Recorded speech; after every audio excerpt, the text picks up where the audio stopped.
Man, let me tell y'all something. I thought I'd seen it all, heard it all, read it all, but then somebody told me, Steve, you know Jesus is a major part of Islam too, right? And I looked at him like, hold on now. What you mean Jesus is in Islam? What you talking about? Because like a lot of folks, I grew up hearing the story a certain way. Church on Sundays, gospel music, preacher up there talking about Jesus, walking on water, Jesus feeding the multitudes, Jesus healing the blind. So when I heard Muslims talk about Jesus, man, I wasn't expecting much. I figured maybe they say something nice about him, maybe mention him here and there, but that's it. But nah, man, let me tell you something. I had no idea how deep it went. I had no idea that Muslims got so much love and respect for Jesus that they even talk about him returning at the end of times. And listen, they ain't whispering about it.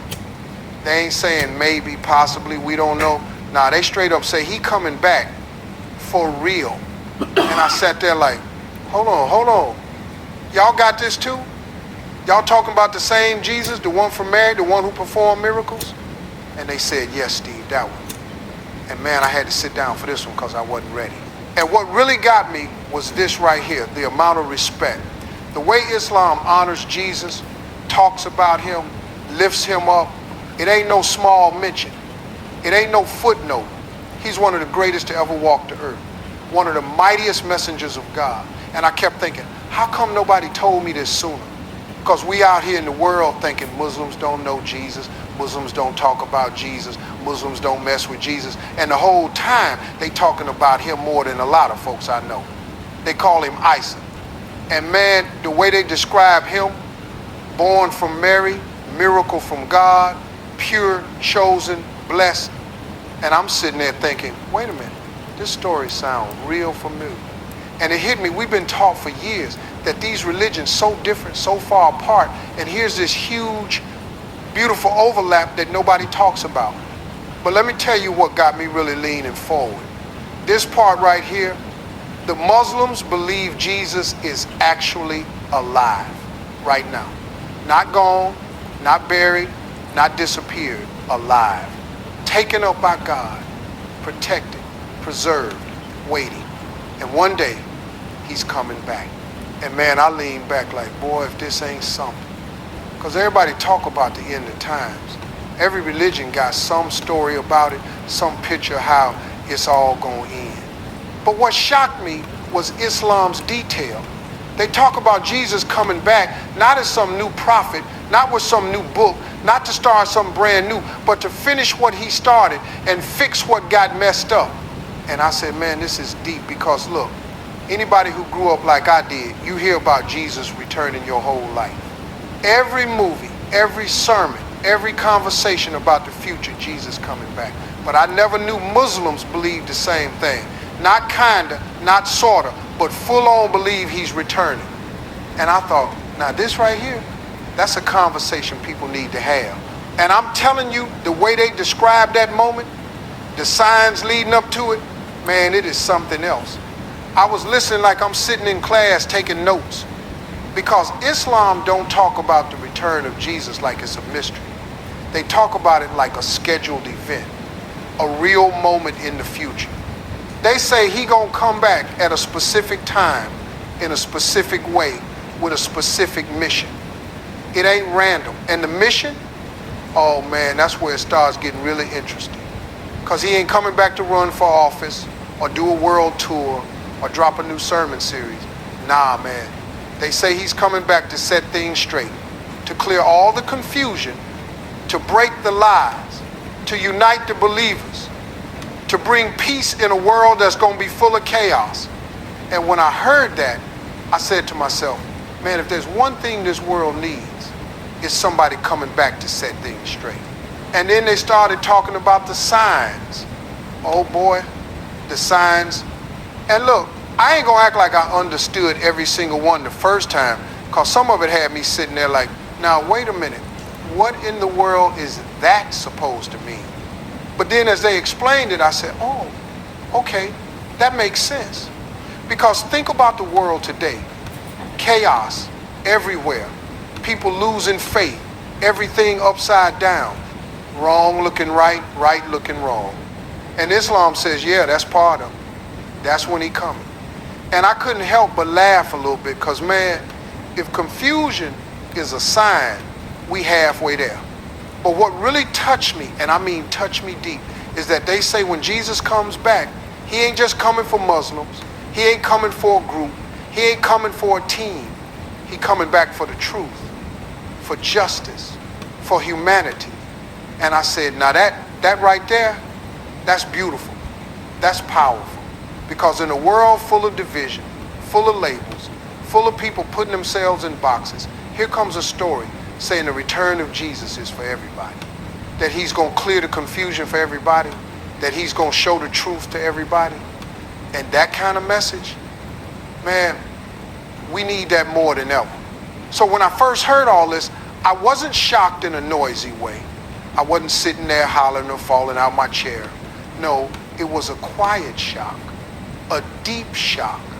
Like, man, how come nobody ever told me this? How come nobody talks about this connection, this bridge between people? Because if folks knew how much Islam talks about Jesus, how much they honor him, how much they believe in him, man, half the arguments we got in this world would disappear. Half the hate, half the misunderstandings, half the nonsense gone. Poof. Just like that. And the more I listen, the more I realize this ain't just a detail. This ain't just some side note in the religion. This is major. This is central. This is powerful. And that's when I said, all right, I got to talk about this. Man, listen, after I wrapped my head around the fact that Islam talks about Jesus returning, I said to myself, all right, Steve, you clearly been missing some chapters. So I sat down like a grown man who knows he's about to learn something. And I started digging deeper. And y'all know me, when I'm curious for real. I want to know everything. Not the summary, not the trailer, the whole movie. And the more I dug into this, the more I kept saying, man, this story is wild. Not wild like crazy, but wild like perfectly connected, perfectly detailed, perfectly designed. And what had me leaning in was the way Islam explains the role of Jesus in the end times. Because they ain't just saying he returns. They saying he returns with purpose, a mission, a job to finish. And it ain't a small job. This man coming back to face one of the biggest forces of evil mentioned in any religion. And I said, oh, now that's something. Jesus coming back for the final showdown. Man, you couldn't write a movie better than this. So I kept reading, and they started telling me about this character called the Dajjal. Now listen, if you ain't never heard that name before, let me break it down in Steve Harvey language. This dude is like the ultimate deceiver, the final con artist, the biggest fraud to ever walk the earth. I'm talking about the guy who shows up when the world is already upside down, and he flips it even more. A man who convinces people he's got the answers, but all he got is chaos. And I sat there thinking, man, we got people today who think they slick, but this dude, he's something else entirely. And Muslims believe Jesus is the one, the only one who's gonna confront him. And I ain't gonna lie to you, the idea of Jesus running it back one more time, coming down in the middle of chaos, walking into a world full of confusion and saying, all right, enough of this mess. Man, that hit me. That touched me somewhere deep. Because I said to myself, if there's anybody qualified to clean up a world gone crazy, it's Jesus. And the way they describe his return, whew, it ain't quiet, it ain't hidden, it ain't secretive, it's clear, it's seen, it's known. They say he descends at a specific place, a specific moment, with angels surrounding him, and people recognize him immediately. And one thing that made me smile, like really smile, is how Islam describes Jesus physically.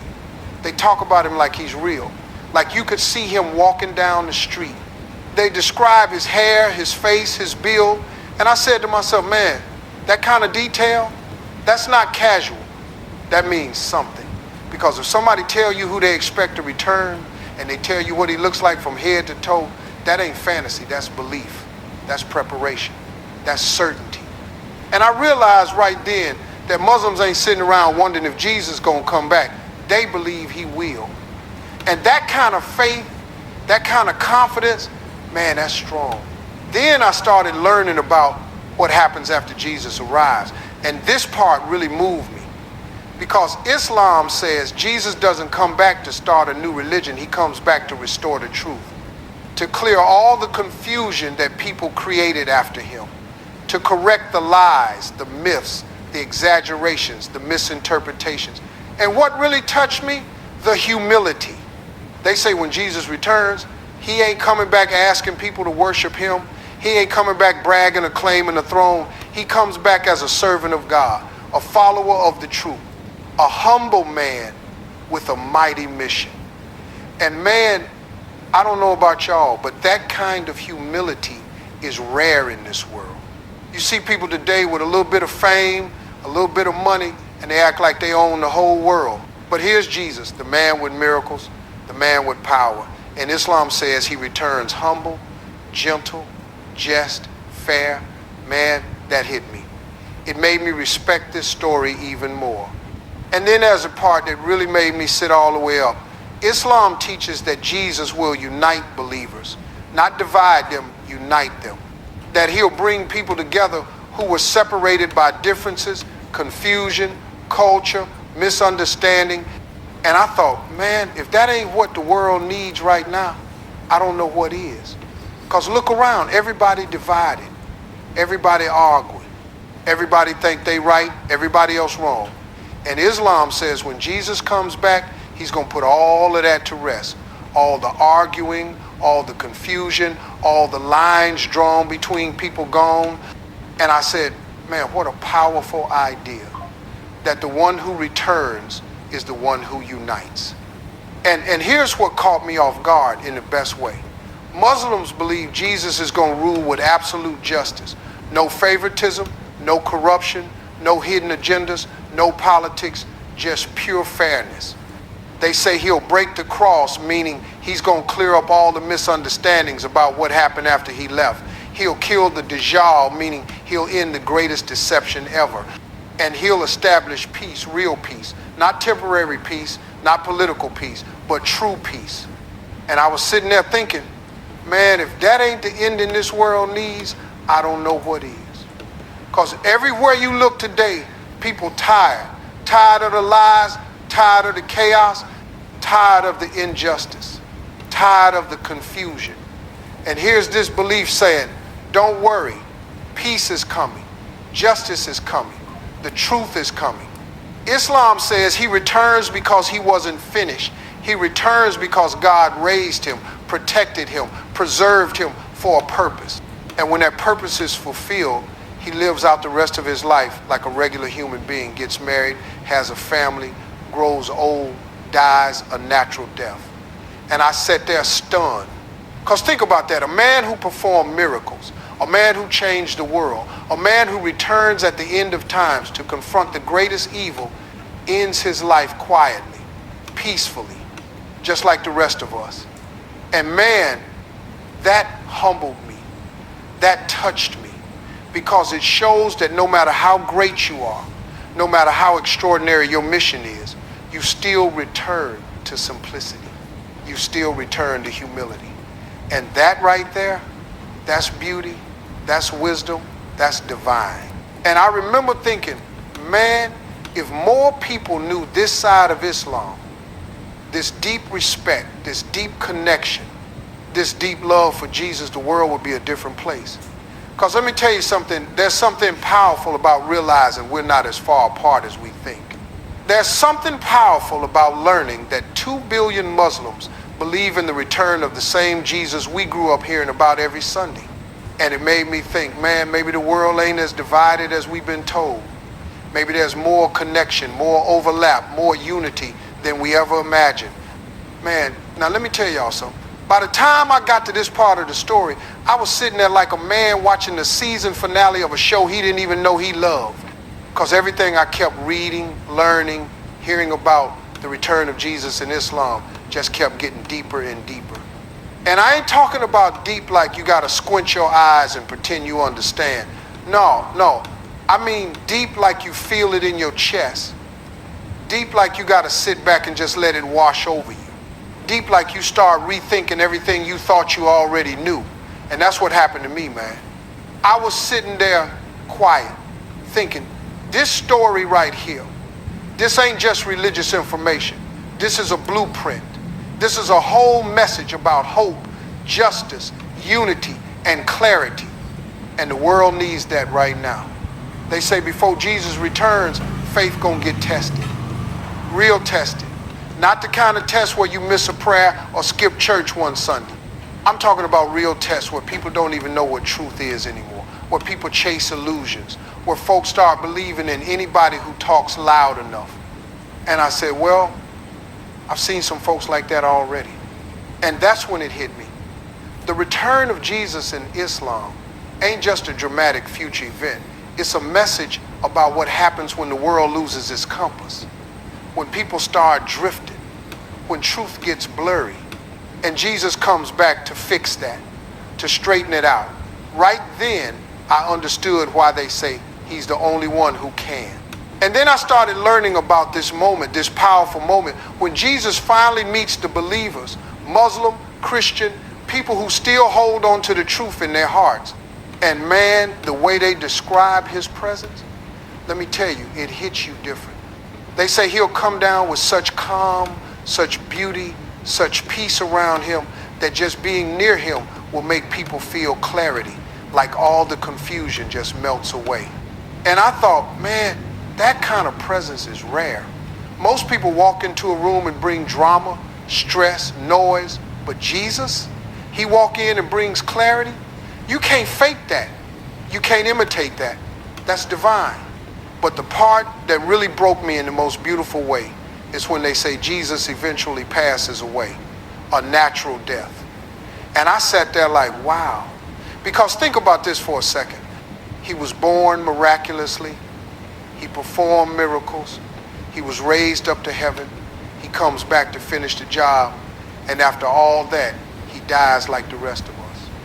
That is one of the most humbling, grounding, beautiful parts of this entire belief, because it shows that every soul returns to God.